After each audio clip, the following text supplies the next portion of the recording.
Good morning everyone. सो जैसे हम अपना मेडिवल हिस्ट्री का कर रहे थे तो उसमें हमारा लास्ट चैप्टर है एंड ये चैप्टर कंप्लीट होती है हमारी मेडिवल हिस्ट्री भी लगभग लगभग पूरी हो जाएगी।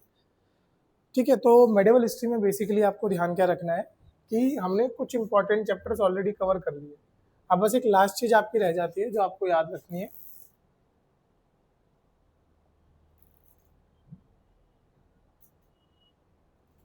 चल जा भाई।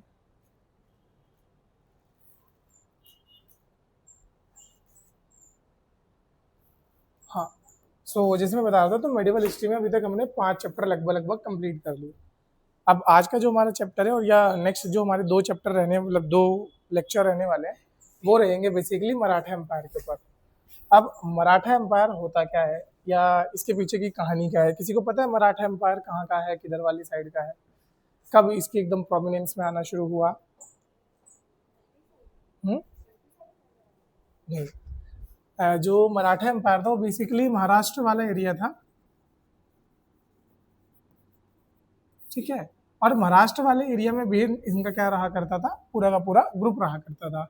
अब देखो मराठा अंपायर हमेशा से कन्फेडरेंसी रहा है, मतलब शुरू में तो एक राजा हुआ करते थे, क्लियर, जिसमें आपने मेन फेमस सुने होंगे शिवाजी। तो बेसिकली ये क्या है, मराठा कन्फेडरेंसी थी एक। अब ये कन्फेडरेंसी होता क्या है, सो बेसिकली ये कोई एक सिंगल ग्रुप नहीं हुआ।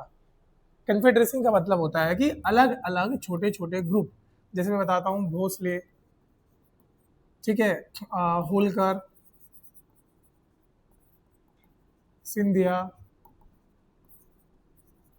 गायकवाड़, तो इस तरह के अलग अलग घरानों ने मिलके क्या बनाया, एक ग्रुप बनाया, कन्फेडरेंसी बनाई, और उस कन्फेडरेंसी को एक रूल कर रहा था। ठीक है, जैसे इसमें शुरू में आप देखोगे सबसे मेन रूलर तो आपका शिवाजी होंगे। शिवाजी के बाद उनके जो बेटे थे कौन, संभाजी, जिनका नाम आप लोगों ने सुना भी होगा, एक मूवी भी आई है उन पे, छावा। ठीक है, तो शिवाजी हो गए, संभाजी हो गए, संभाजी के बाद कौन आएंगे, शाहू जी आएंगे। और इसके बाद एक चेंज होगा यहाँ पे।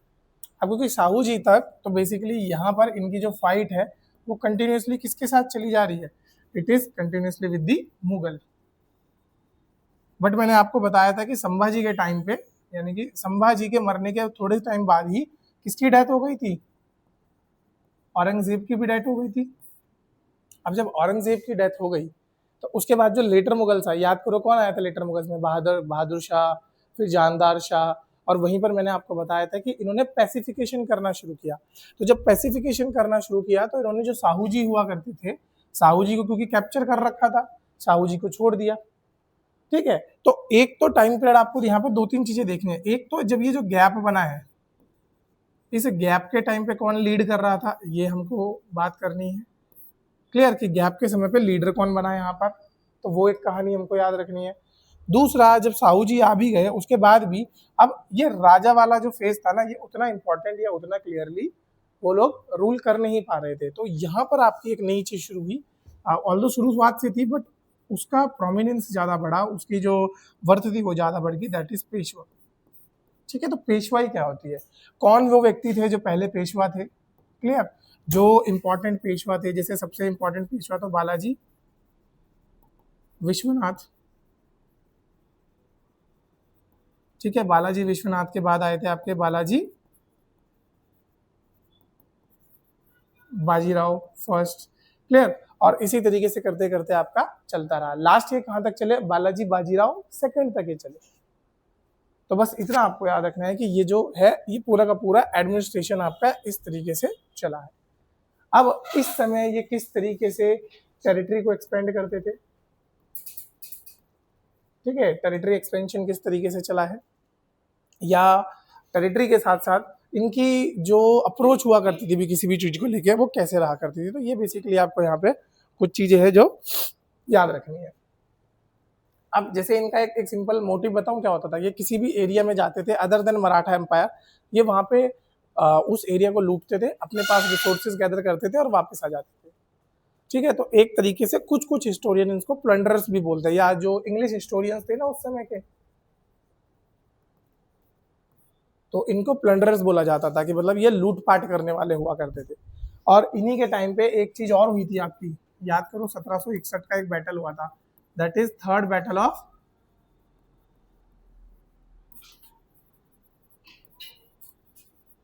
पानीपत। तो ये थर्ड बैटल ऑफ पानीपत हुआ करती थी। ये जो थर्ड बैटल ऑफ पानीपत थी, ये कहाँ पर हुई थी, किस किस के खिलाफ हुई थी? तो मराठा, एक तरफ तो मराठा थे, मराठा वर्सेस अहमद शाह अब्दाली। तो यही कुछ चीजें हैं जो आपको ध्यान रखनी है कि इस तरीके से मराठा में हम थोड़ा थोड़ा थोड़ा थोड़ा ये सब भी पढ़ेंगे। अब जब आप इन चीजों को थोड़ा थोड़ा पढ़ना स्टार्ट कर दोगे तो आपको एक एक करके पता लगता रहेगा कि मराठा एम्पायर किस तरीके से बना है। तो आज हमें वही करना है। तो मराठा एम्पायर में जो सबसे पहले राजा थे आपके, that is your Shivaji Maharaj. ठीक है, अब जैसे मैंने आपको बताया बहुत सारे घराने हुआ करते थे, बहुत सारे ग्रुप्स हुआ करते थे, इन सब ने मिलकर कन्फेडरेंसी बनाने की कोशिश करी। उस कन्फेडरेंसी को लीड किसने किया? सबसे शुरू में शिवाजी महाराज। इन्हीं को बोला गया है the founder of Maratha empire. ये खुद कौन से घराने से हुआ करते थे, किसी को आइडिया? हाँ जी, खुद कौन से घराने से थे? तो इनका जो घराना था वो था भोसले। याद रखना, ये भोसले घराने से हुआ करते थे। अब फादर ऑफ मराठा एम्पायर है, साथ साथ इनके टाइम पे कुछ चीजें बहुत फेमस हुई, जैसे इनकी मिलिट्री स्ट्रेटेजी।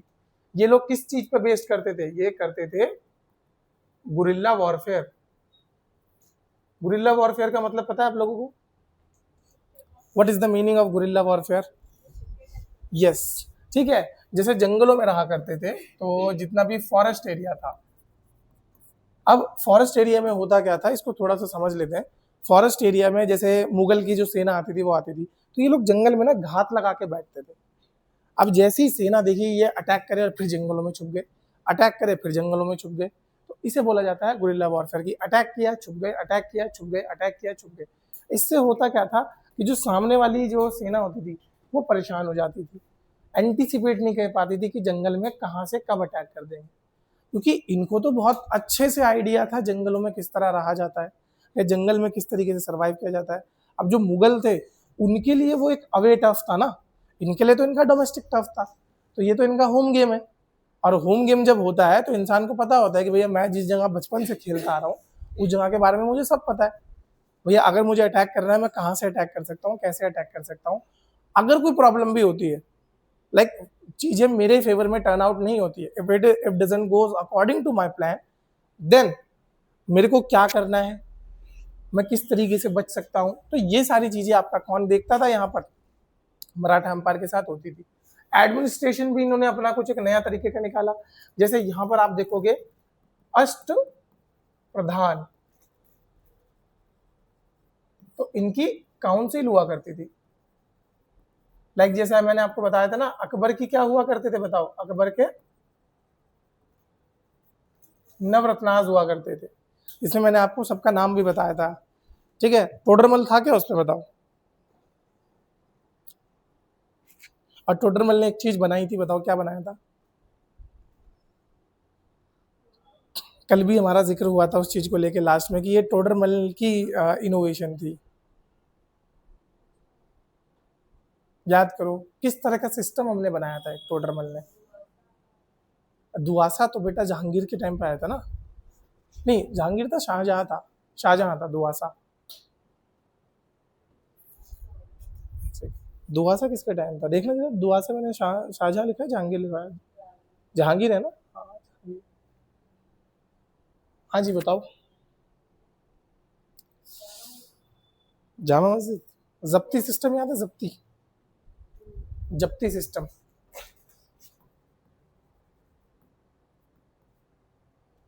जब्ती सिस्टम में क्या हुआ करता था? आप कल आए हुए थे? क्यों नहीं आए थे भैया? पेपर अभी सब पेपर ही चल रहे हैं क्या? ऐसे कितने लंबे पेपर हो गए? 5 तारीख तक है पेपर, वाह। अब बाकी लोगों के तो बड़ा वो है भाई, हमारे टाइम पे सही था, 1 हफ्ते में पेपर खत्म हो जाते थे हमारे कॉलेज के। आप लोगों के क्यों नहीं हो रहे? बीए अच्छा बीए कर रहे हो ना, हाँ बीए वालों को तो लटका के रखते हैं, ये तो हमारे कॉलेज का भी रूल था, बीएससी वालों को एक एक हफ्ते में खत्म कराओ और बीए वालों को पूरा महीना भर लटकाओ। पता नहीं क्या बेचारों को, बीए वालों को इतना मतलब फैब से अप्रैल पेपर चल रहे हैं कि बेटा तेरा वो मानसून चल रहा है।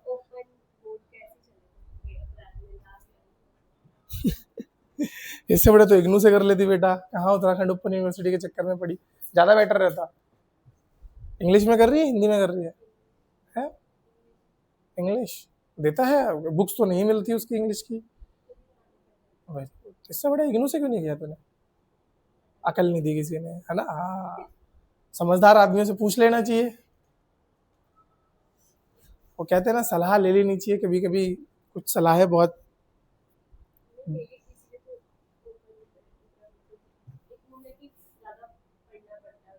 ओहो हो बेटा, तुम यूपीएससी या यूकेपीएससी की तैयारी कर रहे हो, तो ये तो कॉन्सेप्ट ही कहाँ से आ रहा है कि ज्यादा पढ़ना पड़ता है?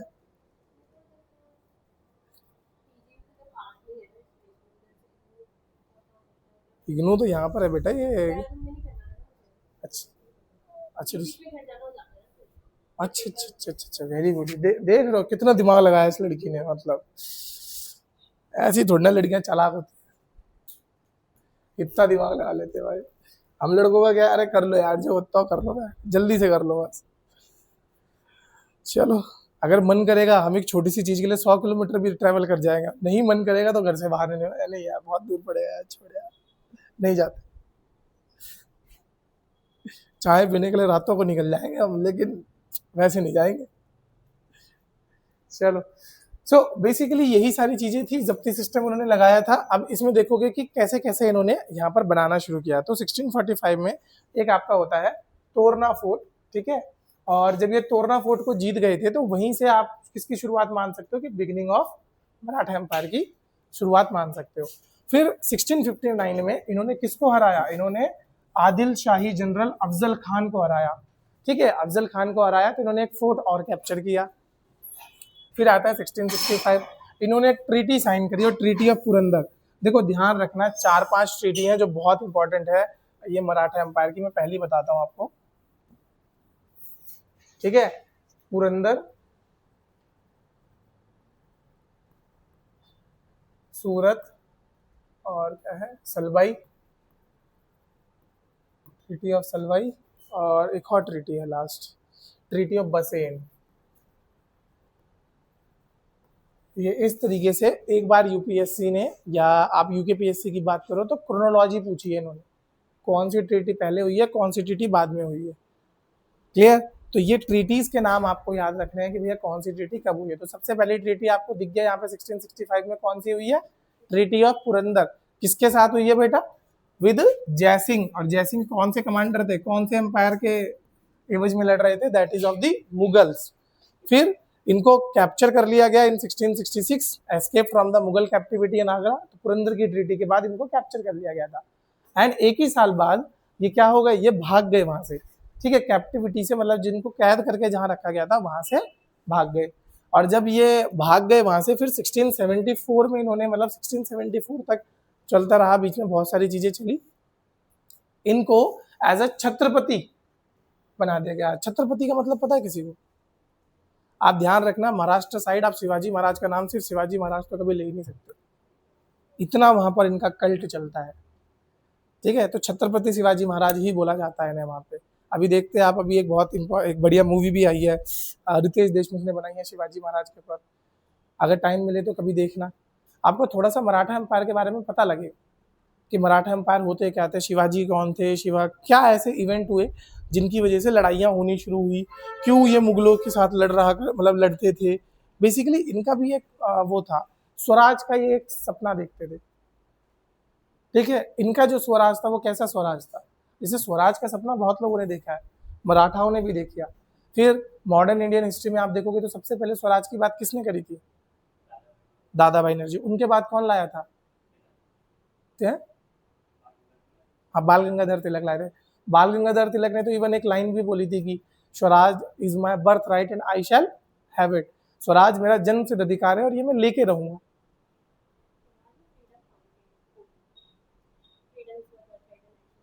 वो चेंज किया गया है, एक्चुअल स्वराज है वहाँ पे। उन्होंने टर्म स्वराज बोला था क्योंकि महाराष्ट्र साइड शुरू से स्वराज शब्द बहुत चलता था। फिर लेटर ऑन देखोगे तो कांग्रेस ने भी स्वराज अपनाया था, ठीक है। पूर्ण स्वराज की जब उन्होंने डिमांड रखी थी 1930 के बाद, जो आपका कहाँ का, कराची के पास का अधिवेशन और लाहौर के पास का अधिवेशन हुआ था 26 जनवरी 1930 को, उन्होंने बोला था कि अब से हमारा जो इकलौता ऑब्जेक्टिव है दैट इज पूर्ण स्वराज। तो स्वराज की जो परिकल्पना है, स्वराज का जो एक कॉन्सेप्ट है, ये हर किसी के लिए अपने अपने हिसाब से रहा है, टाइम टू टाइम चेंज हुआ है। तो छत्रपति जो बने, ये कब बने, 1674 में, और लगभग 1680 के लगभग में इनकी मृत्यु हो गई थी। और जब इनकी मृत्यु हुई तो ये अपने पीछे एक स्ट्रॉन्ग मराठा एम्पायर छोड़ के गए, जिसको कि लीड किसने किया फिर स्ट्रॉन्ग मराठा एम्पायर को, इनके बेटे ने लीड किया, और उनके बेटे का नाम क्या था, संभाजी महाराज, ठीक है, जिनको हम और किस नाम से जानते हैं, छावा के नाम से भी जानते हैं। छावा पता है क्या होता है, लायंस कब, ठीक है। तो शेर किसको बोला जाता था, छत्रपति शिवाजी महाराज को बोला जाता है, और तो शेर का जो बेटा होता है, ठीक है, लॉयन का जो बेटा होता है उसको छावा बोला जाता है मराठी में, तो इसलिए उनका नाम क्या पड़ा, छावा पड़ा, और आज भी उन्हें उसी नाम से जाना जाता है। आप देखोगे एक मूवी भी उनके ऊपर बनी थी, बहुत कंट्रोवर्शियल मूवी बनी थी, किसी ने देखा था जब वो बनी थी मूवी, तो कंट्रोवर्सी क्यों हो गई थी। आप देखना जितने भी हिस्टोरिकल फिगर्स पे मूवी बनी है उन पे कंट्रोवर्सी हुई ही हुई है। पद्मावत बनी थी तो उस पर कंट्रोवर्सी हो गई थी, क्योंकि पहले पद्मावत नाम था कि क्या नाम था बताओ, पहले पद्मावती नाम था, उसका नाम चेंज किया गया और बहुत सारी कंट्रोवर्सी हुई थी। अभी ये छावा बनी, इसके अराउंड बहुत सारी कंट्रोवर्सी है। ऐसा होता क्यों है बताओ, है? नहीं नहीं, वो हाँ जानबूझ के भी होता है, देखो ऐसा तो नहीं है कि नहीं होता, बट सिर्फ मूवी पॉपुलर करने के लिए नहीं, कभी कभी जेन्युइन भी होता है। जैसे छावा मूवी तो लिटरली ये हो गया था कि बंद हो जाती, क्योंकि छावा मूवी देखो हुआ क्या था कि जब वही संभाजी महाराज था, उनका युद्ध चल रहा था, तो दो लोगों ने धोखा दिया था। अब उन्होंने जिन दो लोगों को दिखाया है उनकी फैमिलीज ने ऑब्जेक्ट कर दिया, क्योंकि उनकी जो लीनियज अभी तक जिंदा है। उनकी फैमिली ने बोला कि हिस्टोरिकल बेसिस पे तो आप चले नहीं हो, ऐसा तो कभी नहीं हुआ, और अगर हुआ भी होगा तो आप प्रूफ करके दिखाओ। अब कैसे प्रूफ करें भाई, जो बिहाइंड द डोर्स अगर कोई चीज हुई है, फिक्शनल लिबर्टी में आप कुछ भी दिखा सकते हो, है ना, जैसे पद्मावत में भी दिखाया गया है बहुत सारी चीजें। तो ये फिक्शनल लिबर्टी कैसे ली जाती है उसके ऊपर डिपेंड रहता है। चलो अब यहाँ पर आता है अष्ट प्रधान, जो कि होता है काउंसिल ऑफ मिनिस्टर। ये किसने बनाई थी, शिवाजी ने बनाई थी, और ये शिवाजी के एम्पायर की एक इनोवेशन आप मान सकते हो, शिवाजी के टाइम की इनोवेशन मान सकते हो। अब इसमें देखो कुछ पद हैं, और आपसे पता है क्या पूछा जाता है कि सीधा सीधा पदों के नाम और उनका काम पूछा जाता है, या एक्चुअल में किस चीज का काम होता है इनका। जैसे सबसे पहला आप देखोगे पद किसका है यहाँ पे, पेशवा का है।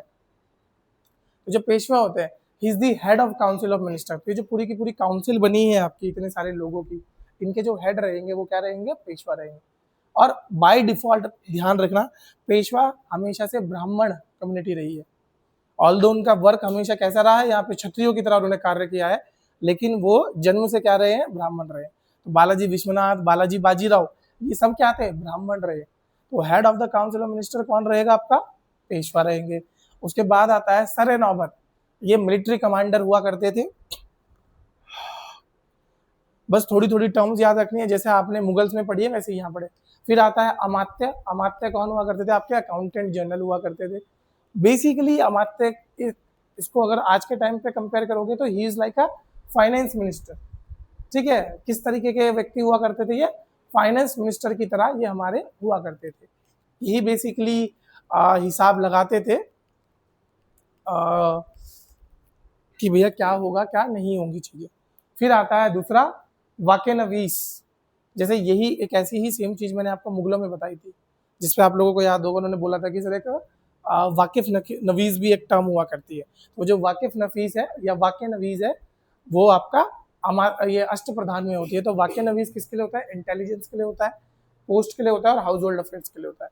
अब हाउस होल्ड अफेयर्स इसको ऐसे मत समझना कि हर किसी के घर घर जाके देख रहे हैं कि भैया किसके घर में लड़ाई चल रही है, किसके घर में डोमेस्टिक वायलेंस हो रहा है, ऐसी चीजें नहीं करते थे। हाउस होल्ड अफेयर्स मतलब इंटरनल अफेयर्स, कि भैया जो इनका एम्पायर है उसके इंटरनल वाली जो टेरिटरी है उसमें कहाँ पर क्या चीजें चल रही है।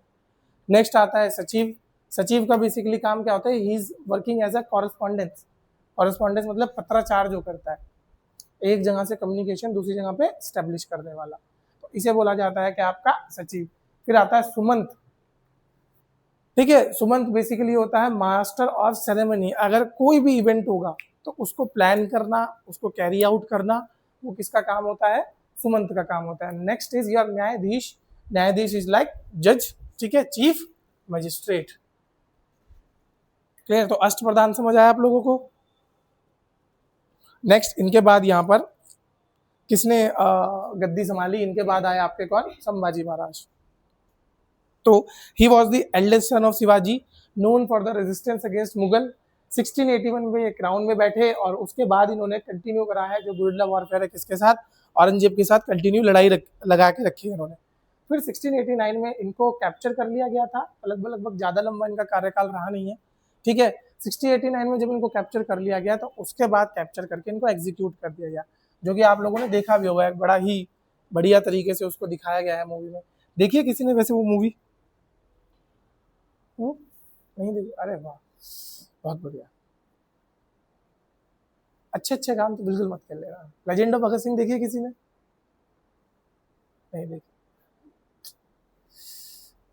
तुमने तो देखी लेनी चाहिए। एलओसी देखिए, एलओसी। वाह।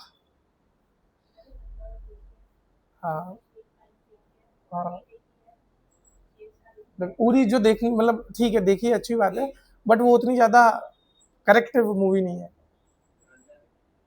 Very good. और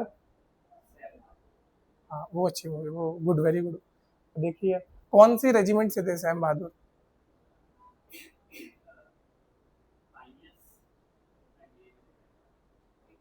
नहीं, इंडिया में तो थे। हाँ, बट पाइनियर बैच जिसे बोला जाता है, पाइनियर का मतलब होता है जो फर्स्ट होता है, ध्यान रखना। जैसे मैं अपने आप को कह सकता हूँ, I am the first pioneer batch of alliance IAS academy, ठीक है, जहाँ से मैं पढ़ा हूँ। पाइनियर मतलब जो सबसे पहले शुरू करते हैं। अब आप मुझे बताओ कि जैसे श्याम बहादुर आपने देखी है, कौन सी रेजिमेंट में थे? तेरे को तो स्पेशली पता होना चाहिए if you are preparing for CDS. ये बहुत बेसिक चीजें होती है जो पता होनी ही होनी चाहिए हर किसी को इस देश में। भाई आपके इकलौते लिविंग फील्ड मार्शल रहे हैं वो। लिविंग लिविंग हाँ, जो दूसरे रहे हैं केएम करियप्पा, उनको पोस्थमसली मिला है, मरणोपरांत मिला है।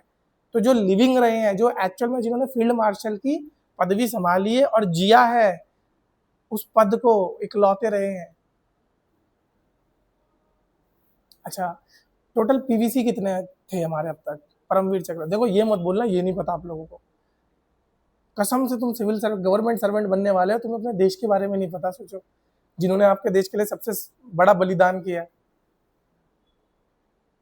लिविंग पीवीसी पता है, 3 लोग ऐसे हैं जिन्होंने पीवीसी के बाद आज जिंदा है, परमवीर चक्र मिला है और जिंदा है। अगर इस देश में किसी को परमवीर चक्र मिला है ना, तो मैं आपको बताऊं, आरडीसी होती है, रिपब्लिक डे परेड होती है, इवन बिफोर जर्नल उनकी गाड़ी चलती है। सोचो, जनरल फिर भी पीछे रहता है जिनको पीवीसी अवार्ड हुआ है। 3 ही लोग हैं जो अभी तक जिंदा है, और एक को तो 19 साल में मिल गया था पीवीसी। सोचो, इसलिए बोलता हूँ कि अच्छी अच्छी मूवीज देख लो। कुछ नहीं होगा तो थोड़ा सा नॉलेज आ जाएगा। अगर एग्जाम में कभी कुछ पूछ लिया या इंटरव्यू में कुछ पूछ लिया आपसे, तो आप कुछ तो बता पाओगे।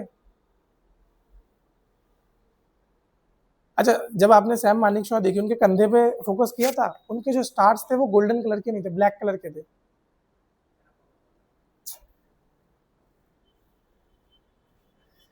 अब वो थे गोरखा रेजिमेंट से, ठीक है, गोरखाली रेजिमेंट जो बोलते ना हम। ना ना ना ना ना ना ना ना, गोरखा रेजिमेंट से थे। और गोरखा रेजिमेंट इकलौती ऐसी रेजिमेंट है जो काले स्टार्स पहनते, ब्लैक स्टार्स पहनते हैं। इंडिया की बाकी जितनी भी रेजिमेंट्स है वो कैसे स्टार्स पहनते हैं? गोल्डन स्टार्स पहनते हैं। गोरखा रेजिमेंट इकलौती ऐसी रेजिमेंट होती है जो ब्लैक स्टार्स पहनती है, और वो उसमें दिखाया गया है।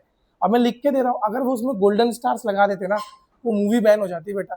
आर्मी वाले खुद बैन करवा देते वो मूवी, कि अगर तुम कुछ दिखा रहे हो तो एटलीस्ट करेक्ट तो दिखाओ, इतना तो गलत मत दिखाओ। क्यों पड़ा था बहादुर? हाँ, like he was the commandant, और वो गए एकदम से जोश। हम क्या होता ना कि जब जाते थे तो भयंकरी, तो एक नए नए सिपाही को पकड़ा और ऐसे बेल्ट से पकड़ के ऐसे हिला दिया, नाम क्यों है मेरा, मतलब उन्होंने नेपाली और गोरखाली भाषा में कि नाम क्या है मेरा। तो वो घबरा गया बेचारा। तो उसको सब सिर्फ सैम पता था कि सैम आगे मानिक शॉ से बोला ही नहीं जा रहा, ठीक है। तो उन्होंने यही बोला कि सैम बहादुर। तो तब से उनका नाम पड़ा है सैम बहादुर। सोचो, उनका ओरिजिनल नेम सैम बहादुर नहीं है। और ओरिजिनल नाम सुनने जाओगे ना तो बहुत लंबा नाम है उनका। है, हाँ फारसी थे वो। ठीक है, शुरू शुरू में फारसी लोग बहुत ज़्यादा फेमस थे इंडिया में, मतलब बहुत इंपॉर्टेंट इंपॉर्टेंट काम किए, जैसे भूमि जहांगीर बाबा भी आपके फारसी थे। फारसी की पारसी पारसी थे। हाँ, ठीक है, पारसी रहे हैं। सैम मानिक शॉ भी आपके पारसी रहे। अब तो उतने नहीं होते। सबसे ओल्डेस्ट अगर कोई कम्युनिटी हम बोलेंगे जिसके लोग सबसे ओल्ड हो गए हैं, तो पारसी ही मानी जाती है इंडिया में। हाँ, टाटा भी पारसी है। थे सॉरी। अच्छा, उनकी एक बहुत फेमस लाइन है अबाउट गोरखा, सुनिए किसी ने? If anybody says he is not afraid of dying, either he is lying और ही इज अ गोरखा। क्यों बोली थी ये लाइन? बहुत बात नहीं बेटा, ऐसा नहीं है, हर चीज के पीछे कहानी है इंडिया में। 1971 वॉर में जब आपको पता होगा कि इंडिया को इंट्रूड करना था, और सैम मानिक शॉ को इतना इंपॉर्टेंट लीडर माना क्यों जाता है? सोचो, general of Indian army PM को बोल रहा है नहीं करूंगा। और वो भी कैसे पीएम को? अगर होते थे गुलजारी लाल नंदा साहब, वीपी सिंह, ठीक है, नरसिम्हा राव, ऐसे पीएम लोगों को अगर कोई बोल भी दे, या मनमोहन सिंह को अगर कोई बोल भी दे, तो समझ आता है कि बोल सकते हैं। इंदिरा गांधी जैसे इंसान को अगर कोई मुंह पे मना कर दे, तो वो एक ही आदमी कर सकता था। वो उस समय वो लेजेंडरी आदमी ने किया है कि भाई तुम्हें युद्ध करना है, इफ यू वांट वॉर, मैं वॉर करूंगा लेकिन अपनी मर्जी से, अभी तो वॉर नहीं करूंगा। तो जब पैरा ट्रूप करना था बहुत सारे लोगों को, अब सैम मानिक शॉ फ्रंट से लीड करे थे, उनकी रेजिमेंट हमेशा आगे रहेगी। तो वो एक ऐसे ही जाते हैं रेजिमेंट में, जाके बोलते हैं कि देखो हम जा रहे हैं दूसरे देश की टेरिटरी में, अब हम युद्ध करेंगे, तो हम आप लोगों को प्लेन में बिठाएंगे और आप लोगों को प्लेन से कूदाएंगे, ठीक है, और आप लोगों को प्लेन से कूद के और दुश्मन की टेरिटरी में उतरना है, और फिर वहां पे आपको युद्ध करना है। It was like a paratrooper kind of thing, कि आपको ऐसे नीचे गिराया जाएगा और आप आ जाओगे। तो कौन कौन लड़का जाएगा? ठीक है, तो उनमें से 3-4 ने हाथ उठाए। सैम मानिक शॉ एकदम गुस्सा हो गए कि अमंग दीज ट्रूप्स, मतलब ये 2-3 ही लोग हैं क्या जिनको मतलब जो देश के लिए कुछ करना चाहते हैं, ऐसे लड़ना चाहते हैं, बाकी सब कायर हो गया, ये हो वो हो। तो उन्होंने बोला दिक्कत क्या है भाई, क्यों नहीं जा रहे हो तुम? भाई तुम्हें प्लेन से ले जाएंगे, पैराशूट देंगे। तब लोगों ने पूछा, बच्चों ने, उनके जो सामने थे ना ट्रूप्स ने, अच्छा पैराशूट मिलेगा? तो सोचो, जो 2-3 ने हाथ उठाया था, वो ये सोच के उठा दे कि पैराशूट नहीं भी मिलेगा तो कूद जाएंगे। उनके दिमाग में भी नहीं था कि पैराशूट मिलेगा। तब उन्होंने ये बात बोली थी कि अगर आज के बाद कोई भी कहता है मेरे को, तो उन्होंने बोला था कि इधर ही इज लाइंग और इज अ गोरखाली। तो इस तरह के बहुत सारे किस्से हैं।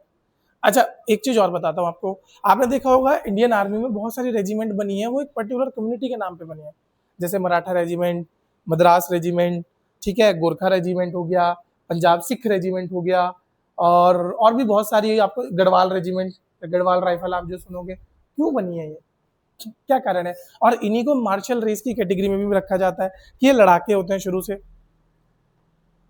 ऐसा क्या किया था इन्होंने कि इनको ब्रिटिशर्स ने मार्शल रेस का दर्जा दे दिया?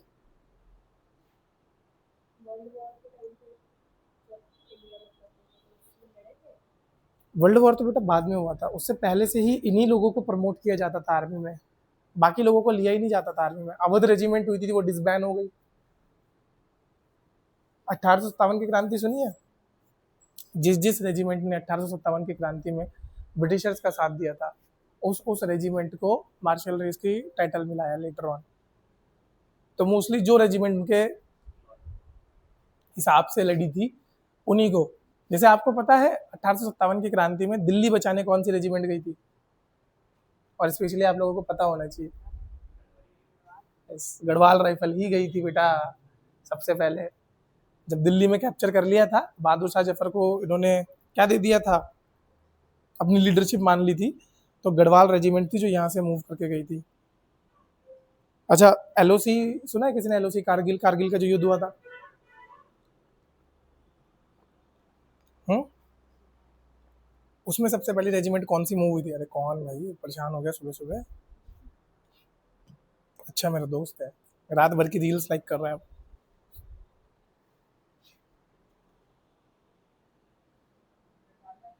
है नहीं, गोरखा। 1/11 गोरखा गई थी और उसको लीड कर रहे थे कौन आपके लेट लेफ्टिनेंट ये पीवीसी अवार्डी मनोज कुमार पांडे। सुना है इनके बारे में? इनकी भी एक बहुत फेमस कोट है कि अगर मैं जीत आने से पहले या अगर मेरे जीतने से पहले मेरी मौत आ गई तो मैं मौत को भी मार दूंगा। और एक और अवार्डी थे एलओसी में 4 लोगों को पीवीसी मिला है और चारों बहुत लेजेंडरी आदमी है भाई। 2 तो अभी जिंदा है, 2 की अनफॉर्चुनेटली डेथ हो गई, ठीक है। और आप देखोगे जो ऑफिसर रैंक वाले उनकी डेथ हुई है क्योंकि वो लीड करते हैं सामने से। आर्मी इकलौती ऐसी चीज मेरे को लगती है मतलब कि जिसमें जो लीडर है ना वो एक्चुअल में सामने से लीड कर रहा है भाई, पहली गोली वो खा रहा है। और आप देखोगे दोनों जो सिपाही रैंक के पीवीसी हैं वो दोनों आज भी जिंदा है और दोनों जो अफसर रैंक के पीवीसी है दोनों की डेथ हुई थी, उनको तब जाके पीवीसी मिला था। एक थे आपके अगर उनके उसके हिसाब से बताऊं तो लेट कैप्टन आपका मनोज पांडे और दूसरे थे लेट कैप्टन आपके विक्रम बत्रा। विक्रम बत्रा के बारे में तो सबने सुना होगा है, शेरशाह वो भी बनी है। बस शेरशाह में मतलब हाँ एक चीज है कि शेरशाह जो मूवी थी वो ठीक ठीक है, मतलब उसमें फिक्शनल इतना ज्यादा नहीं लिया गया, आपको देखने में लगेगा कि फिक्शनली बटे पर वो बंदा रियल लाइफ में वैसा ही था। उसमें जो इंसिडेंट दिखाया गया ना जैसे चुन्नी पकड़ के 4 फेरे ले लिए, ठीक है, ऐसे काट के सिंदूर भर, वो बंदे ने रियल में किया भाई। वो थे फिल्मी बंदे, उनका जो लास्ट वो था ना कॉल साइन वो क्या था, ये दिल मांगे मोर, और ये सब रियल है। तो लोगों को लगता है कि यार ऐसा भी बंदा था बट रियलिटी थी भाई वो बंदे की। तो जहाँ पे रियलिटी दिखा रही है उस मूवी को लेके मेरे को आज तक कुछ नहीं लगा कि हाँ इसमें कुछ ज्यादा ऊपर से नीचे फेंका है इन्होंने, सब बढ़िया चल रहा है। बस हाँ थोड़ा सा वो शायद घर वालों का जो उसमें एंगल दिखाया मे बी उसमें ऊपर नीचे हो सकता है, शायद इतनी प्रॉब्लम ना हुई हो। बट यार लड़की की कमिटमेंट की दाद देते हैं, आज तक शादी नहीं की उन्होंने, पता है। हाँ आज तक वो शायद कहीं पे प्रोफेसर है अब तो, और आज भी उनके इंटरव्यू बड़े फेमस होते हैं जब भी मतलब एलओसी की वर्षगांठ मनाई जाती है। चलो संभाजी महाराज ये आपको ध्यान रखना, फुल नेम इनका क्या है, संभाजी भोसले, जो मैंने बताया था आपको कि कौन से घराने से ये रहे हैं या कौन से ग्रुप से रहे हैं, तो ये भोसले ग्रुप से रहे हैं। He become the second Chhatrapati of Maratha empire, और इन्होंने भी अगेन सेम टैक्टिक्स जो इनके पिताजी यूज किया करते थे, कौन, शिवाजी महाराज, उन्हीं को लेटर ऑन कंटिन्यू करा है, गुरिल्ला वॉरफेयर को कंटिन्यू करा है। अब ये बेसिकली कर क्या रहे थे, ये जो मुगलों के साथ स्ट्रगल कर रहे थे ये कहाँ पे कर रहे थे, दक्कन में कर रहे थे, ठीक है। तो दक्कन का इलाका है जो दक्कनी पठार का इलाका है, वहां पर ये कंटिन्यूसली किसके साथ फाइट में थे, ये कंटिन्यूसली फाइट में थे मुगल्स के साथ, और मेनली जो औरंगजेब की आर्मी है उनके साथ। अगेन जो भी टेरिटरी मुगल्स ने कैप्चर की थी आफ्टर शिवाजी उन सबको इन्होंने रिकैप्चर किया है। तो बस इतना ध्यान रखना है कि जब लोगों को लगने लगा था कि आफ्टर शिवाजी कोई नहीं बचा है तो फिर ये खड़े हुए कि भाई शेर मर गया लेकिन छावा भी जिंदा है, ठीक है। हाँ छावा का मतलब ही होता है शेर का बेटा, लब जैसे कब बोलते हैं ना, जैसे हम लायंस कब बोलते हैं मराठी में उसे छावा बोलते हैं, तो इसलिए इनका नाम छावा भी पड़ा है। दूसरा इनके बाद जो आए राजा राम महाराज, मतलब संभाजी महाराज के छोटे भाई, ठीक है, तो यंगर सन थे शिवाजी के, इन्होंने भी अगेन सेम चीज करी। इनका भी रूल आप देखोगे ठीक ठाक टाइम तक रहा है क्योंकि ये उतने ज्यादा अग्रेसिव नहीं रहे हैं, यानी कि उतने ज्यादा आउट फ्रंट ये नहीं लड़े, मैं ऐसा नहीं बोल रहा नहीं लड़े, लड़े हैं, बट जैसा संभाजी महाराज ने किया था या तो ये हो गया था कि क्योंकि तब तक किसकी डेथ हो गई थी, औरंगजेब की डेथ हो गई थी, थोड़ा सा नहीं औरंगजेब तो जिंदा था यार, अभी 1707 में मरा था ना, नहीं जिंदा था, तो ये उतना ज्यादा आउट फ्रंट आके लड़े नहीं थे। जैसे 1689 में ये फ्लेड टू गिंगे fort in Tamil Nadu to continue resistance, भाई संभाजी महाराज के बाद उधर का एरिया कैप्चर हो गया तो ये कहाँ चले गए थे, गिंगे फोर्ट में चले गए थे। फिर 98 में ये दोबारा आया महाराष्ट्र में और दोबारा से इन्होंने रेजिस्टेंस करना शुरू किया। 1700 में इनकी इलनेस की वजह से डेथ हो गई थी, ओके, तो ये इतने ज्यादा इंपॉर्टेंट है नहीं। आप देखो संभाजी महाराज के बाद ध्यान रखना कि उनका जो बेटे थे वो कहाँ कैप्चर है, अभी शाहू जी महाराज कहाँ कैप्चर है, मुगल्स के पास कैप्चर है, और औरंगजेब अभी तक मरा नहीं है। औरंगजेब कब मरेगा, 1707 में मरेगा। अभी देखो तो जो राजा राम की जो वाइफ हुआ करती थी, ठीक है, जब राजा राम की डेथ हुई तो पावर जो आ गई वो किसके हाथ में आनी चाहिए, राजा राम के बेटे के हाथ में आनी चाहिए, ठीक है। बट राजा राम का जो बेटा था वो छोटा था, तो उनकी एज अ पॉलिटिकल रीजेंट बनके किसने काम किया है, ताराबाई ने काम किया है। तो widow of Raja Ram act as a regent of her minor son Shivaji two. तो आप एक क्रोनोलॉजी लगा सकते हैं, इस तरीके से पूरा फैमिली ट्री बना लेते हैं हम। शिवाजी, शिवाजी के बेटे संभाजी, संभाजी के बेटे शाहू जी, और इधर पे दूसरे कौन थे, राजा राम, राजा राम के बेटे शिवाजी सेकंड। क्लियर। अब होगा क्या, जैसे ही 1707 के बाद किसको छोड़ा जाएगा, साहू जी को छोड़ा जाएगा, तो तब तक यहाँ पे रूल किसका चल रहा है एक्चुअल में, शिवाजी सेकंड का। पर शिवाजी सेकंड के एवज में कौन यू रूल कर रही है, ताराबाई। अब जब शाहू जी वापस आएंगे पिक्चर में, तो भाई एक्चुअल में हक किसका बनता है, शाहू जी का। रूल कौन कर रहा है, तो यहाँ दो कहानी हो सकती है, या तो ताराबाई आए और जैसे राजा भरत थे, है ना, राजा भरत की तरह बिल्कुल कि भैया आपके चरण पादुकाओं को रख के मैं रूल करूंगा, है ना। या तो वो हो जाता कि जब राजा राम वापस आए तो भरत तो पहले ही सिंहासन पे नहीं बैठे थे, तो सिंहासन किसका था, राजा राम का था। ठीक है, तो वो हो सकता था। दूसरा क्या हो सकता था कि ये मना कर दे कि नहीं भाई शिवाजी सेकंड का रूल चल रहा है। तो यहाँ पर सेकंड वाला सिनेरियो ज्यादा हुआ, और सेकंड वाले सिनेरियो के वजह से जो मराठा एम्पायर था वो एक दो हिस्सों में टूट गया। दो हिस्सों में कैसे कि मतलब अब साहू जी के और इनके बीच में स्ट्रगल चलने लग गया कि कौन मेन रूलर बनेगा। समझ आइए कहानी, भैया शाहू जी के आने के बाद। और ये फैमिली ट्री याद रखना बेटा, family tree is very important. अभी तो पेशवा का फैमिली ट्री भी आपको याद रखना, पहला पेशवा, उसका बेटा, उनका बेटा, उनका बेटा, फिर इनकी डेथ हुई तो कौन आए, जिसे बालाजी बाजीराव के बाद कौन बने थे। ठीक है, उनकी जल्दी डेथ हो गई थी तो उनके छोटे भाई बने थे, अब छोटे भाई बने और बड़े भाई का बेटा। ठीक है, छोटे भाई में अब क्या हुआ कि जो बड़ा भाई था उसकी डेथ हुई, उसके बाद उनके बेटे को बना दिया, छोटे बेटे को बना दिया। इधर पे चाचा भी खड़े उनके, चाचा तो जवान है, चाचा बोल रहे यार मुझे बनना चाहिए, वो अपने भतीजे से चिढ़ने लग गए, तो आपस में चाचा भतीजे लड़ने शुरू हो गए। तो मराठा कन्फेडरेसी में दो बार ऐसा हुआ है कि पावर स्ट्रगल चले हैं। पहला पावर स्ट्रगल तो आपको यहाँ पर दिख रहा है, अभी तक कोई कंफ्यूजन है इसमें, कोई भी दिक्कत आ रही है, समझ आ रहा है ना सब, शुरुआत से आपको समझ आ रहा है किसकी क्या लड़ाई चल रही है। क्योंकि कहानी अगर याद रहेगी तो बाकी चीजें आप एकदम फिट कर लो। अगर इनकी, क्योंकि मराठाओं की कहानी बहुत मुश्किल है याद करना, इसमें बहुत सारी चीजें आएंगी। शुरू में लोग पहले तो यहीं पर कंफ्यूज हो जाते हैं शाहू जी शिवाजी तक आके, और उसके बाद कंफ्यूज होते हैं पेशवाई कहाँ से इसमें प्रॉपर आ गई। तो मैं आपको पूरा लिंक बताऊंगा कि पेशवाई क्यों मेन होनी शुरू हुई। ठीक है, शाहू जी के बाद राजाओं वाला कॉन्सेप्ट नहीं ज्यादा फेमस, राजा उतने फेमस नहीं है जितने उनके पेशवा फेमस हो गए। इसके बाद मतलब शाहू जी के बाद कौन राजा बना मराठा कन्फेडरेसी का, शायद ये भी किसी को नहीं पता ढंग से। वैसे तो पता है, हिस्ट्री में लिखा गया है, उतने फेमस नहीं थे, यहाँ से पेशवा ही फेमस हो गए। तो जो पावर स्ट्रगल चला है उसके बाद आप देखोगे कि कौन बाहर निकल के आए Sahu ji Maharaj. He was the grand son of Shivaji, and इनको रिकॉग्नाइज मुगल्स ने भी किया। 1713 में जब ये पूरा ये जो स्ट्रगल था, इंटरनल स्ट्रगल था, ये जीत गए। ठीक है, किनके साथ इनका इंटरनल स्ट्रगल चला था, ताराबाई के साथ चला था इनका इंटरनल स्ट्रगल। जब ये जीत गए तो भाई इन्होंने अपना पहला पेशवा अपॉइंट किया।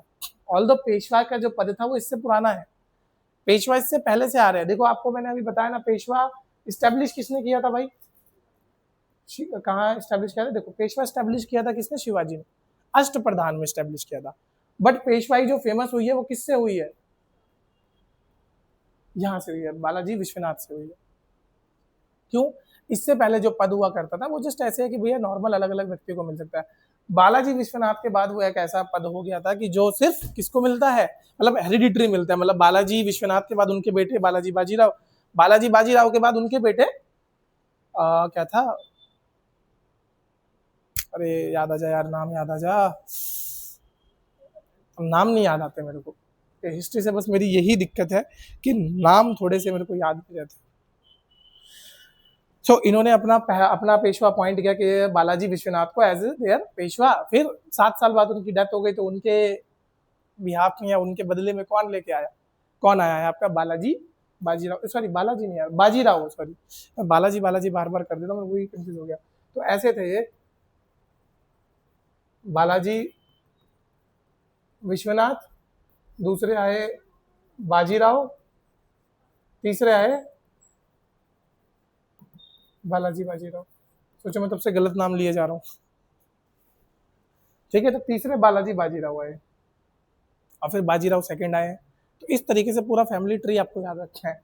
तो सेकंड कौन बने? बाजीराव वन। और ये वही बाजीराव है जिनकी मूवी आपने देखी है, बाजीराव मस्तानी। ठीक है, बाजीराव जो मस्तानी थी वो कहाँ के कौन से राज्य से थी? किसी को आइडिया है? बोलो बोलो, कहाँ से थी वो बुंदेलखंड से थी, ध्यान रखना। बुंदेलखंड का इलाका पता है कहाँ पड़ता है? हमने शायद एक बार जिक्र भी किया था। बुंदेलखंड जहाँ पे कौन से राजा हुआ करते थे? रोहिल्ला राजा हुआ करते थे, रोहिल्ला किंग्स हुआ करते थे। हैं? हाँ, उनके आसपास का इलाका आप कह सकते हो। अब इसीलिए तो वहां पर थोड़ा सा मस्तानी जो थी उनको लेके मराठा कन्फेडरेसी में थोड़ी सी चर्चे मशहूर थे। बाकी मूवी में जैसा दिखाया गया वैसा नहीं था, मैं पहले ही बता दूं। हिस्टोरिकली मतलब उतनी properly history wise correct movie नहीं है वो। ठीक है, मतलब ऐसे दिखा रखा है बाजीराव को। Bajirao was the fiercest soldier at that time भाई। ऐसा इंसान जिससे खौफ खाते थे लोग। निजाम ऑफ हैदराबाद किसी से डरा था तो वो बाजीराव से डरा। सोचो, निजाम ऑफ हैदराबाद शेर रखता था अपने बगल में बंदा, लिटरली शेर पाले हुए थे निजाम ऑफ हैदराबाद में। और एक तरफ तो वो और एक तरफ मुगलों की सेना। तो दोनों बड़े बड़े एम्पायर को खड़े होकर टक्कर देने वाला आदमी था ये। और उनको दिखा रहे हैं, नाच रहे हैं, गा रहे हैं, किसी की याद में मरे पड़े हैं। उनको देख के उनकी मूवी देख के मुझे एक शायरी याद आई थी कि वो तो इश्क ने गालिब निकम्मा कर दिया वरना हम भी आदमी थे काम के। क्लियर? तो आफ्टर शाहू जी आपको जो पढ़ना है that is your Peshwa rule. Peshwa rule important क्योंकि बाद में जो सारी की सारी पावर थी वो कंसंट्रेट किसके पास हो गई थी? राजा से हटके वो पावर आ गई पेशवा पे। तो क्योंकि ऑन ग्राउंड जो अथॉरिटी थी वो पेशवा को दे दी कि भैया अब युद्ध आप लड़ रहे हो, राजा तो लड़ने नहीं आया। युद्ध कौन लड़ रहा है? पेशवा लड़ रहा है राजा के एवज में। तो अब पेशवा युद्ध लड़ रहा है तो पेशवा के पास सारी ताकतें भी तो होनी चाहिए कि ऑन ग्राउंड अगर कोई डिसीजन लेना हो। अब भाई पेशवा लड़ रहा है कहाँ पे? बुंदेलखंड की साइड लड़ रहा है। अब बार बार के चिट्ठी ही भेजते रहेंगे, कबूतर जा जा जा संदेशा लेके आ, है ना? तो चिट्ठी भेजने में ही बेचारा बहुत दिमाग खराब हो जाएगा। तो इसलिए ज्यादातर जो पावर थी वो आप किसके पास देखोगे? पेशवा के पास आ गई। ऑल दो ये क्या बन गए? डिफैक्टो रूलर बन गए। डिफैक्टो रूलर पता है ना, जिनके पास एक्चुअल में पावर होती है। आप लोगों ने पॉलिटी में पढ़ा होगा डिफैक्टो और डी ज्यूरे, दो टर्म्स पढ़ी है। डी फैक्टो जिनके पास एक्चुअल में पावर है या रियल पावर है, और दूसरे होता है डी ज्यूरे यानी कि जिनके पास नॉमिनल नाम की पावर है। जैसे हमारे यहाँ प्रेसिडेंट को बोला जाता है इज अ डी ज्यूरे रूलर। और डी फैक्टो कौन है? हमारा प्राइम मिनिस्टर है। तो वैसे ही यहाँ पे डी फैक्टो बन गए कौन? आपके पेशवा बन गए। और जो छत्रपति है, छत्रपति मतलब जो राजा है, वो आपके कैसे बन गए? नॉमिनल हेड बन गए। तो सबसे पहले जो पेशवा बने हैं, जो इंपॉर्टेंट पेशवा बने हैं, that is your Balaji Vishwanath. इन्होंने मराठा पावर को थोड़ा सा एक्सपेंड किया है, नेगोशिएट किया है विद द मुगल एम्परर फरुखसियार। ठीक है, फरुखसियार के साथ इन्होंने डील करी थी। इन्होंने ही क्या किया है? तो फरुखसियार देखो दो तरह के टैक्स ये लगाते थे।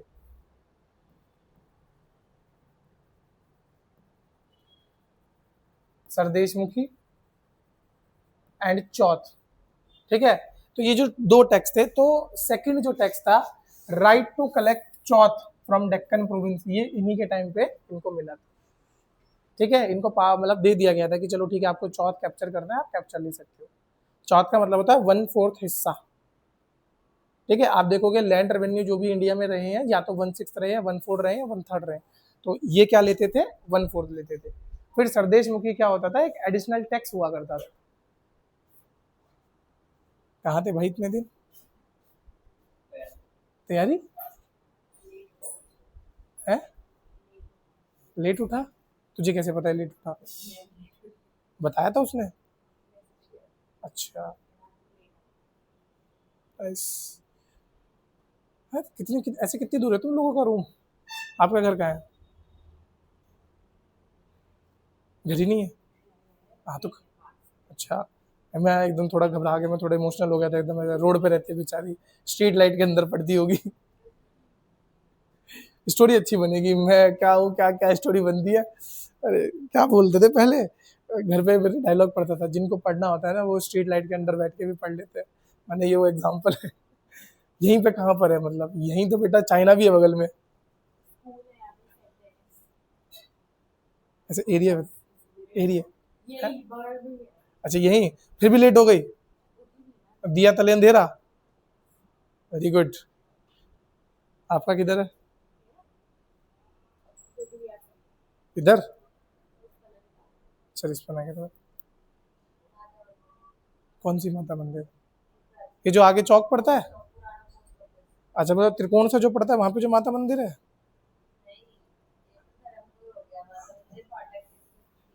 अच्छा अच्छा समझ गए, वो ऐसे घूम के यूं जाना पड़ता है। हाँ वो बीच में ही मंदिर है, रोड के बीच में। तो मंदिर में रहती है तू? अच्छा मंदिर में ही घर है। उसके उसके सामने तो रोड है बेटा। अच्छा ऐसे जो जा रही है वो ऐसे घूम के गया है, उसके इधर पर घर है। उससे भी आगे है? अच्छा अच्छा।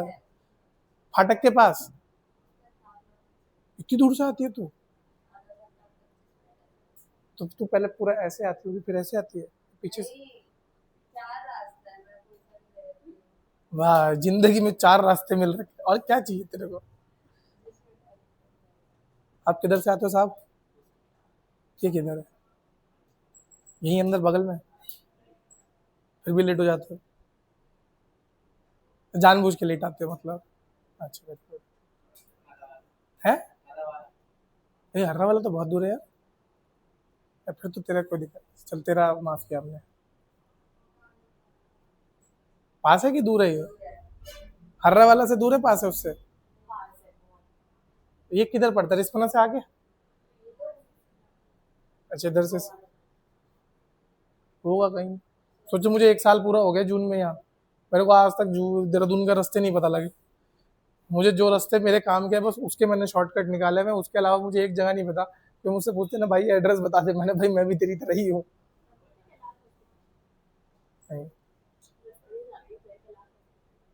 मतलब ऐसे नाम नहीं आता मुझे, एक ही हॉस्पिटल पता है, कोरोनेशन। मेरे दोस्त के पथरी का दर्द हुआ था, मैं वहीं लेके गया था उसे। उसको बेचारे को देहरादून सूट नहीं आया, पूरा पानी बेकार है यहाँ का। अरे नहीं, यहाँ के पानी में चूना है भाई, पथरी हो जाती है यहाँ के पानी में। है? हाँ तो तुम अंदर से चूने के आदमी हो, बिल्कुल एकदम अंदर से पत्थर हो चुके हो। नहीं, अगर आप बचपन से पी रहे हो तो आपका मेटाबॉलिज्म उस तरीके से ट्रेन होगा, हमारा नहीं होगा ना बेटा। मेरा तो पेट, एक साल में मैं सच बता रहा हूँ कि मुझे ही पता है मैं कैसे जिया हूँ यहाँ। हफ्ते के 4 दिन मेरा पेट खराब रहता है यहाँ पे, क्योंकि मेरे को यहाँ का पानी सूट नहीं कर रहा। बिस्लरी लेता हूँ, पर आरओ का पानी भी मैं बचपन से नहीं पीता था, मेरे को आरओ का पानी का टेस्ट अच्छा नहीं लगता। कम यूज करता मतलब मैं आरओ का।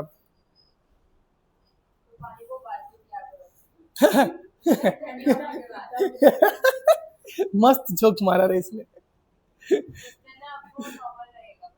तेरे को पता है हम लड़के हैं, हम खाना भी उस नौबत पे आके बनाते हैं जब पेट बोल दे कि भाई अब या तो कुछ दे दे या तो सो जा। और फिर हम, और पहले हम क्या ऑप्शन ट्राई करते होंगे बता? सोने का ट्राई करते हैं हम पहले, कि अगर नींद आ गई तो आ गई भगवान, है ना। पर जब नींद नहीं आती, भूख लगती है, तब जाके हम फिर खाना बनाने चलते हैं। तो तुझे लग रहा है हम पानी पीने के लिए पानी गर्म करें? वो तो अच्छी बात है, पर अच्छा काम करना किसको है? लड़कों के पास दो रास्ते हैं देखो, एक है कि सेफ सेफ जाते हैं, एकदम ट्रिप पे जा रहे हैं यार ये रास्ता बिल्कुल सही है सेफ है। एक रास्ता उबड़ खाबड़ जंगल नदियां पार करके, लड़के चुनेंगे ये वाला ही, बड़ा मजा आएगा। यही बातें तो बाद में याद आएंगी, यही बातें बाद में याद आएंगी आएंगी करके मैंने और मेरे दोस्तों ने बहुत भसड़ मचाई है जीवन में। अब जब याद आती है तो सोचते क्यों करते थे हम ऐसी हरकतें, क्या हमें शौक चढ़े हुए थे। 3 साल कॉलेज में इतना नाम बदनाम करवाया हमने अपना, लाइक किसी को क्या ही बोले, छोड़ो।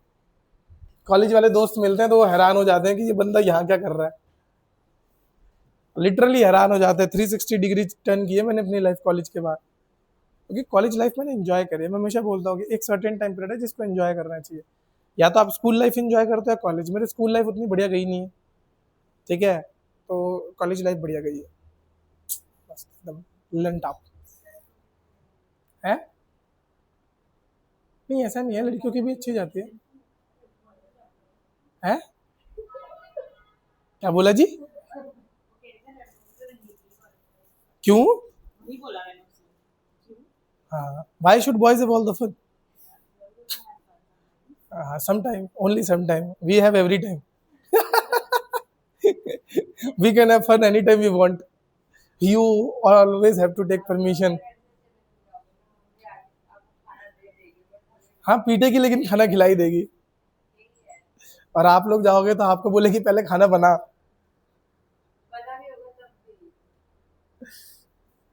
देखो लड़के होने के कुछ फायदे और कुछ नुकसान है, हर चीज के प्रोज एंड कॉन्स होते हैं। देखो आपको हमारे प्रोज दिख रहे हैं, आपको हमारे कॉन्स नहीं दिख रहे। लड़के बाहर निकल के भी यही डिस्कस करते हैं कि कमाना कैसे है। सच बता रहा हूँ मैं, रियलिटी है। हम लोग इवेड करते हैं इसलिए घूमने निकलते हैं, हम लोग सिचुएशन से भागते हैं। आपका भाई अगर बहुत रेगुलरली बाहर जा रहा है ना, तो कभी पूछना उससे क्या टेंशन है, बता देगा। और बड़ा हो तो मत पूछना, डांट देगा, क्योंकि हम टेंशन भी शेयर नहीं करते अपनी। चलो इन्होंने फिर बेसिकली पेशवा की जो डोमिनेंस है उसको यहाँ पे स्टेब्लिश किया। सेकंड जो मेन रूलर हुए हैं यहाँ पे, ये सेकंड जो रूलर बोल रहा हूँ, सेकंड जो मेन पेशवा हुए हैं यहाँ पे, दैट इज योर बाजीराव। ठीक है, बाजीराव के बारे में आपको पता भी होगा कि very important Peshwa, one of the greatest military strategist in Indian history. इन्होंने इंडियन रूल को एक्सपेंड किया, मतलब पेशवा रूल को एक्सपेंड। अरे यार क्या करा, जो सबसे इंपॉर्टेंट है वही गायब कर दिया। वाह गजब भाई साहब। क्लियर। इन्होंने देखो मराठा रूल को कहाँ कहाँ एक्सपेंड किया, मालवा पे किया, गुजरात पे किया, बुंदेलखंड पे किया, नॉर्थ पे किया। ठीक है, और एग्जैक्टली यही वो थे जिन्होंने मराठा एम्पायर का जो एक बोलते हैं ना foundation stone, after Shivaji, Sambhaji, अगर किसी ने मराठा एम्पायर को बिल्कुल एकदम पीक पे लेके गया है ना, अपने एपिटोम पे, चरम पे लेके गया, तो वो बाजीराव है। ठीक है, बाजीराव के टाइम पे, मतलब आफ्टर शिवाजी, बाजीराव के टाइम पे मराठा एम्पायर उतने प्रोमिनेंस पे पहुंचे। फिर यहाँ पर एक बैटल है, बैटल ऑफ पालखेड़, याद रखना, battle of Palkhed. It was fought between Maratha versus Nizam. Nizam कहाँ का? हैदराबाद का निजाम। क्लियर, ये बैटल के बारे में लिख लो। बैटल ऑफ पालखेड़ ये कब हुई थी? 1728 में हुई थी आप। ठीक है, फिर इन्होंने किसकी मदद करी थी? He allied with the Chhatrasal of Bundelkhand, जो कि एलेज किया जाता है कि बाद में छत्रसाल ऑफ बुंदेलखंड की बेटी से ही इनकी शादी हुई थी, मतलब बेटी से ही, जो मस्तानी थी वो शायद छत्रसाल की ही बेटी थी शायद। ठीक है, तो जब ये छत्रसाल की मदद करी इन्होंने, तो फिर इनका इन्फ्लुएंस कहाँ तक आ गया था? सेंट्रल इंडिया तक आ गया था, बुंदेलखंड तक आ गया था। और अगेन इन्होंने ही एक फाउंडेशन स्टोन रखा था कि जो मराठा एम्पायर है ना वो दिल्ली तक पहुंच सके। आप सुन के हैरान आ जाओगे कि एक समय में मराठा एम्पायर दिल्ली में हुआ करता था, मतलब दिल्ली तक पहुंच गया था। ठीक है, तो दिल्ली तक जाने का इन्होंने पूरा का पूरा बेस बना दिया था। इन्होंने अपना जो एडमिनिस्ट्रेटिव सेंटर बनाया है वो बनाया था पुणे को। क्लियर, और इनके टाइम पे एक बहुत फेमस कोट चलती थी कि अटक से लेके कटक तक हर जगह मराठा साम्राज्य होगा। ठीक है, अटक वेस्टर्न पार्ट में हो गया, कटक ईस्टर्न पार्ट में हो गया, तो अटक से लेके कटक तक सब जगह क्या होगा? मराठा साम्राज्य का झंडा लहरेगा, ऐसा ये कहा करते थे। क्लियर, तो ये इनकी बहुत फेमस कोट थी। नेक्स्ट इनके बाद आते हैं इन्हीं के बेटे, ठीक है, इन्हीं के जो बड़े बेटे थे उनका नाम है बालाजी बाजीराव, नाना साहेब भी इनको कहा जाता था। ओके, तो ये सन ऑफ बाजीराव वन थे, और इन्होंने अगेन मराठा डोमिनेंस को बढ़ाया, लगभग मुगलों को हरा ही दिया था, दिल्ली को कैप्चर किया और एक पपेट रूलर वहां पर बिठा दिया। बट इनके टाइम पे क्या हुआ, जो ये नाना साहेब थे, इन्हीं के टाइम पे आपका कौन आ गया था? अब्दाली आ गया था। देखो 1761, ठीक है, कौन आ गया था? अब्दाली यहाँ पर आ गया था। तो अब्दाली के साथ इन्होंने थर्ड बैटल करी, और अब्दाली के साथ हार गए जब ये, तो इनका जो नदन एरिया था उसमें पूरा का पूरा होल्ड खत्म हो गया। तो जो पूरा दिल्ली के आसपास वाला इलाका था वो सारा इनसे छिन गया, तो जितना भी होल्ड था वो सारा खत्म हो गया इनका। अब हुआ क्या कि जब थोड़ा सा पावर डिक्लाइन आई, तो नेक्स्ट जो राजा थे, मतलब नेक्स्ट जो, सॉरी मैं बार बार राजा बोल दे रहा हूँ, आप उसको पेशवा समझ के चलना। नेक्स्ट जो आपके पेशवा थे दैट इज योर माधवराव। ठीक है, Madhavrao first. Again after the Panipat debacle, मतलब पानीपत में जो इतनी बुरी और शर्मनाक हार हुई है, उसके बाद मराठा एम्पायर को दोबारा से रिकंसोलिडेट करने के पीछे माधवराव का हाथ था। ठीक है, माधवराव जो थे ये, इन्होंने भी बाद में किसको डिफीट किया था? आपके निजाम ऑफ हैदराबाद को भी हराया था, एंड कुछ टेरिटरी को जो रिस्टोर किया था। इन्होंने अपने जो माधाजी शिंदे थे और नाना फडणवीस थे, इनको एज अ की एडमिनिस्ट्रेशन बनाया था। नाना फडणवीस बहुत ब्रूटल लीडर थे, इनके बारे में आप कभी भी सुनोगे तो बहुत मतलब बहुत लेट तक ये मराठा एम्पायर में थे। क्लियर। तो नाना फडणवीस थे। अभी देखोगे आप कि जब मुगल इधर पे लड़ाई लुड़ी करते हैं ना, तब भी इनका नाम बड़ा फेमस होएगा, नाना फडणवीस का। यूजुअली मुगलों ये मराठाओं ने एक पॉलिसी अपनाते थे, इसे बोलते स्क्रोच्ड अर्थ पॉलिसी। स्क्रोच्ड अर्थ का मतलब पता है?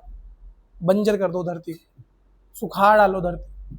जिस टेरिटरी पे हमारा दुश्मन हमसे लड़ना आ रहा है या जिस टेरिटरी पे वो भी रखा हुआ है, उसके आसपास के जितने भी पानी के स्रोत है सब में जहर डाल दो।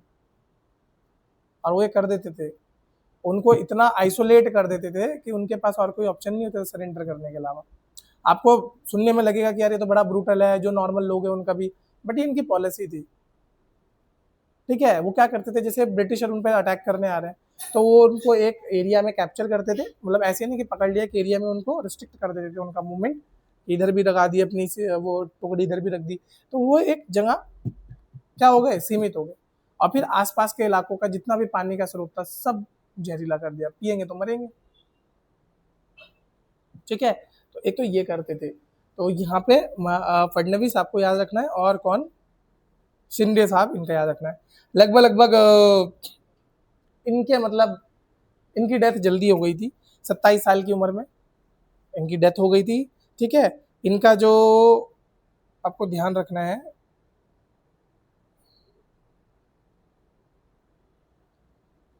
हाँ, इनके बाद जो आए हैं आपके, कौन आए हैं, नारायण राव आए। ठीक है। नारायण राव किसके बेटे थे, माधव राव के बेटे थे। अब मैंने बोला ना कि देखो बालाजी बाजीराव के दो बेटे, माधव राव और रघुनाथ राव। माधव राव जल्दी मर गए तो उनके बेटे को बनाया गया, और उनके बेटे का पॉलिटिकल रिजेंट कौन बना, नाना फडणवीस और महादजी शिंदे बने। अब सेम टाइम पे कौन है, रघुनाथ राव भी तो है। तो स्टोरी समझ आ रही है, बालाजी बाजीराव, इधर माधव राव, इधर रघुनाथ राव। माधव राव के नीचे कौन आ गया, नारायण राव।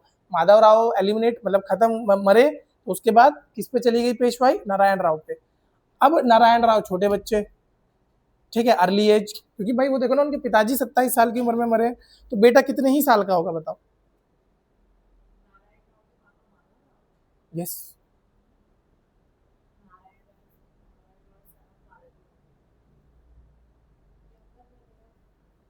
एक second, son of Balaji Bajirao, younger brother of Madhav, by his uncle.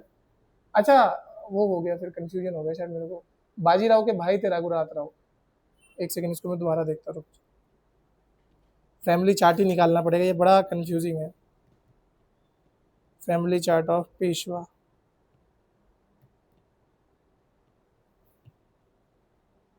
हाँ आ गया, किधर है भाई।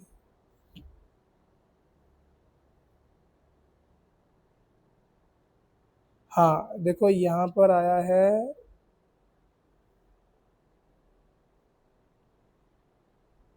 बाजीराव की पहली है काशीबाई, काशीबाई से पैदा हुए नाना साहेब रामचंद्र रघुनाथ। अच्छा, नाना साहेब के भाई थे रघुनाथ राव। बताता हूँ इसको। जैसे बाजीराव, बाजीराव की वाइफ जो थी काशीबाई, ठीक है, तो काशीबाई के बेटे हुए आपके पहले नाना साहेब, जिसका नाम था बालाजी बाजीराव, और दूसरे आ गए आपके रघुनाथ राव। मैं हमेशा कंफ्यूज होता हूँ इसमें, आज तक नहीं मेरा कंफ्यूजन गया। क्लियर। सो नाना साहेब और रघुनाथ राव। अब यहाँ पर इनके बाद कौन बने, नाना साहब के बाद आए माधव राव, और माधव राव के ही छोटे भाई आए कौन आपके, हाँ, माधव राव, माधव राव के छोटे भाई आपके आए नारायण राव। ठीक है। तो इस तरीके से हुआ है ये पैटर्न, मतलब ये फॉलो हुआ। तो यहाँ से यहाँ, यहाँ से यहाँ इनकी डेथ हुई तो ये बने, बट सेम टाइम पे इनके कौन थे, चाचा भी इधर बैठे हुए थे, तो चाचा थोड़े ऑफेंड हो गए, ध्यान रखना।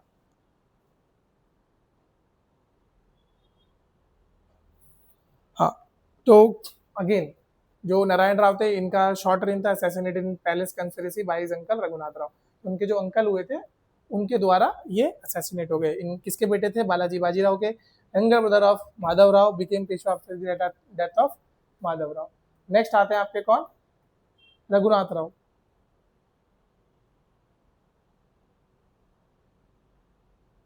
तो रघुनाथ राव ने पेशवा बनने की कोशिश करी, लेकिन उनको जो मराठा चीफ हुआ करते थे कौन? नाना फडणवीस और महाजी शिंदे, इन्होंने रोक लिया, मतलब इन्होंने उनके खिलाफ युद्ध किया। और पहला एंग्लो मराठा वॉर हुआ यहाँ पे, क्योंकि रघुनाथ राव ने किसकी मदद ली थी? यहाँ पे ब्रिटिशर्स की मदद ली थी कि भैया आप मुझे जिता दो, मुझे जिता के बना दोगे तो आपको जो चाहिए मैं वो टेरिटरी दे दूंगा। और उन्होंने प्रॉमिस किया था कि मैं आपको बसेन दे दूंगा, उनको बसेन चाहिए। क्लियर? तो फर्स्ट एंग्लो मराठा वॉर के बाद बने आपके माधव राव टू, ये दूसरे वाले माधव राव। माधव राव टू आपके पेशवा बने और placed as a puppet Peshwa under the influence of Nana Phadnavis. तो इनको किसने बिठाया था? नाना फडणवीस ने बिठाया था। और पेशवा, अब देखो यहाँ पर पेशवाई भी जो है वो भी कैसी बन गई? जैसे राजशाही बन गई थी। राजा को बिठा दिया एक कोने में और कौन रूल करने लग गया? पेशवा। अब पेशवाई में जब कॉन्फ्लिक्ट उठा तो पेशवा को भी देखो पपेट पेशवा बना दिया और कौन रूल करने लगा? नाना फडणवीस। तो पूरे एम्पायर का कंट्रोल ले लिया किसने? नाना फडणवीस ने। महाजी जो शिंदे थे उन्होंने मराठा पावर को दोबारा से वो ऊंचाइयों पे ले गए और मराठाओं ने जो ब्रिटिश थे उनके साथ एक ट्रीटी साइन करी। उस ट्रीटी का नाम था आपका ट्रीटी ऑफ सलबई, जो मैंने बताया था आप लोगों को। ठीक है, 4 ट्रीटी आपको बताई थी ना शुरू में, कौन कौन सी? पुरंदर, सूरत, सलबई और बसेन। तो उनमें से तीसरी ट्रीटी आपकी की ट्रीटी ऑफ सलबई। फिर माधव राव के बाद आते हैं आपके, आई थिंक लास्ट है ये, हाँ लास्ट है, बाजीराव सेकेंड। ठीक है, और इनकी डिफीट हो गई थी वैसे सेकेंड एंग्लो मराठा वॉर में, और जब डिफीट हो गई तो इनकी पूरी की पूरी टेरिटरी चली गई थी। तो मराठा अपना जो सेकेंड वॉर था और थर्ड वॉर था किसके साथ? ब्रिटिशर्स के साथ, वो हार गए थे। उसके बाद इन्होंने सरेंडर कर दिया। और जो ये थे बाजीराव थे, इनको क्या बना दिया गया? एज अ रीजेंट बना दिया गया। ठीक है कि भैया अब आप यहाँ पे, इनका जो बेटे थे नाना साहेब उनको तो कानपुर भेज दिया गया, और ये वही नाना साहेब है जो बाद में 1857 की क्रांति में लड़ेंगे। ठीक है, क्योंकि उनको वापस से पेशवा तो बनना था, क्योंकि भाई उनके पिताजी पेशवा बन गए थे। बाजीराव सेकंड किसके बेटे थे? बाजीराव सेकंड बेटे थे रघुनाथ राव के। तो एक काम कर लेना, आज जाके थोड़ा सा फैमिली चार्ट देख लेना इनका। तो रघुनाथ राव के बेटे बाजीराव सेकंड पेशवा बने थे, बाद में हार गए तो उनको हटा दिया गया। ठीक है, अब जब ये पेशवाई वगैरह सब खत्म हो गई तो अब किसके बारे में आपको पढ़ना है? एक सेकंड, कितना बचा है? थोड़ा ही बचा है यार, इसको कल ही करेंगे अब, है ना। अभी तक मुझे आप बताओ, क्योंकि थोड़ा सा एक ही दिन का बचा है। हाँ, Maratha confederacy, features, states, Maratha houses, घराने जो मैंने आपको बताए थे, लेगेसी ऑफ मराठा, मेडिवल खत्म। सो अभी हम पे 2 दिन है और हैं, 2 के 3 दिन है। आज क्या है? वेडनेसडे ना, थर्सडे फ्राइडे सैटरडे, 3 दिन है। एमसीक्यू करें? अगर कल पूरा हो जाता तो 2 दिन एमसीक्यू करते, बताओ। टॉपिक्स वही होंगे जो अभी तक आपने पढ़े। फ्राइडे को एंशिएंट के कर लेते हैं और सैटरडे को मेडिवल के कर लेते हैं थोड़े से। ठीक है, ट्राई करूंगा थोड़े अच्छे क्वेश्चन लाऊं, ऐसे बच्चों वाले ना लाऊं, थोड़ा आपको भी पता, टेस्ट ऑफ वो क्या पता लगे, थोड़ा सा स्वाद आना चाहिए आपको भी। एक बार करोगे कि नहीं करोगे बताओ? पहले ही बता दो, उस दिन गुटली मारने वाले हो तो पहले ही बता दो। सैटरडे को नहीं है? क्यों? क्यों सैटरडे को क्यों नहीं है? अच्छा, इतनी सी उम्र में प्लान्स बन गए आपके? अच्छा, नॉर्मल प्लान है। तो नॉर्मल प्लान तो इवेट किया जा सकता है ना। इंपॉर्टेंट देखो ना, प्रायोरिटी क्या है? प्लान, अच्छा प्लान प्रायोरिटी है, क्योंकि उस प्लान में क्या है? If you are comfortable to sharing with us, क्या पता हम भी कोई प्लान बना ले फिर सैटरडे का। आपका प्लान अच्छा लगा तो हम उसी में कंटिन्यू कर लेंगे। चाहते ही नहीं है। मना करने के और भी तरीके थे, बेअदबी से कौन मना करता है भाई? नहीं नहीं, बहुत बुरी तरह मेरे को बड़ा हर्ट हुआ।